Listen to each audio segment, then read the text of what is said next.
बड'लेण्ड रादाब नायगिरि बयखौबो बरायबाय बे समाव मोनसे रादाब फोसावनो सिगांदों काजिरंगा हायुङारि पार्कआव इन्टारनेशनल टुरिज्म फेयरआ दिनैनिफ्राय जागायबाय सानब्रैनि हाबाफारिजों खुंफुंनाय इन्टारनेशनल टुरिज्म फेयरआ दिनैनिफ्राय जागायबाय बे हाबाफारियाव बाहागो लानो थाखाय गुबुन गुबुन हादरफोरनि दासिमाव सान 20 थान्दैफोरा आसामाव सफैबाय होननानै मिथिनो मोन्दों नंगौ गुबुन गुबुन हादरफोरनिफ्राय गोबां दावबायारिफोरा बे हाबाफारियाव बाहागो लानो थाखाय आसामाव सफैबाय काजिरंगा हायुङारि पार्कखौ इउनेस्क'आ मोनसे समायना थावनि महरै फोसावदोंमोन आरो समायना थसे गंआरि गान्दानि थाग्रा न' होननानैबो बुंनाय जायो बे हाग्रामानि समायना नुथायखौ नायनो हास्थायनानै मुलुगनि दाब दाब हादरफोरनिफ्रायनो नायनो दावबायारिफोरा दावबायफैयो इन्टारनेशनल टुरिज्म फेयरआव गोबां रोखोमनि हाबाफारिफोर थागोन रायजो सोरखारफोरनि दिन्थिफुंनाय B2B जथुम पेनेल सावरायनाय जाग्रा आदार दिन्थिफुंनाय हारिमुआरि मोनाबिलि लाइभ देंखो सा सानजा हाथाइ आरो सरायदै मयदाम दिन्थिनाय काजिरंगा हायुङारि पार्कनि गोनांथार थावनिफोराव दावबायनाय बायदि बायदि मख'नो गोनांदि इन्टारनेशनल टुरिज्म फेयरखौ आबहावायारि गोहोमखौ बाङाइ खालामनाय गोहो बाहायनो हानाय आदबफोरखौ बाहायनाय आरो प्लास्टिक बाहायनायखौ फोजोबस्रांनायनि थांखिजों खुंफुंनाय जादों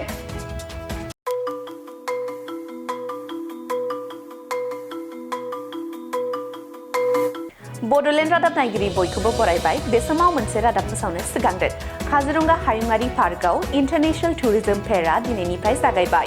सानब्रैनि हाबाफारिजों खुंफुंनाय इन्टारनेशनल टुरिज्म फेयरआ दिनैनिफ्राय जागायबाय बे हाबाफारियाव बाहागो लानो थाखाय गुबुन गुबुन हादरफोरनि दासिमाव सान 20 थान्दैफोरा आसामाव सफैबाय होननानै मिथिनो मोन्दों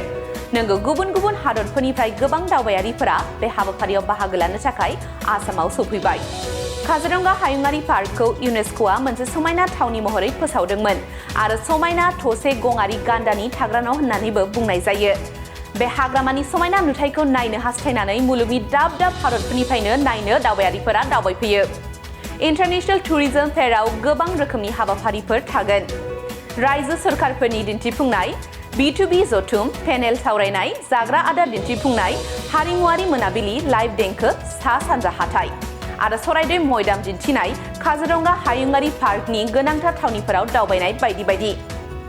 मख'नो गोनांदि इन्टारनेशनल टुरिज्म फेयरखौ आबहावायारि गोहोमखौ बाङाइ खालामनाय गोहो बाहायनो हानाय आदबफोरखौ बाहायनाय आरो प्लास्टिक बाहायनायखौ फोजोबस्रांनायनि थांखिजों खुंफुंनाय जादों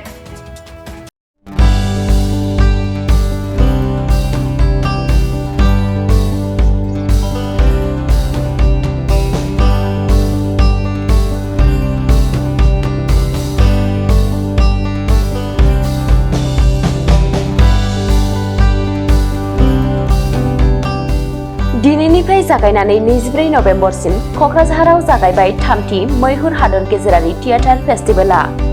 थांनाय 2 बोसोराव बिटिआर खुंथायनि हेफाजाबजों खुंबोबाय थानाय बादिनो देग्लायबो